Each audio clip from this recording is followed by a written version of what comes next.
Hi, this is the OPPO A2x and I'll show you how to edit notification panel shortcuts on this device.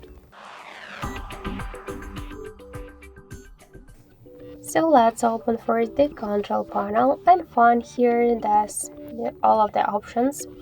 If you want to add here new options or remove some of them or just to change the positions of the icons, we should click here to the three dots, tap to edit titles, and you'll see here all of the available options just which you could add to your panel. For example, let's add the keyboard, the microphone, the focus mode, and the search.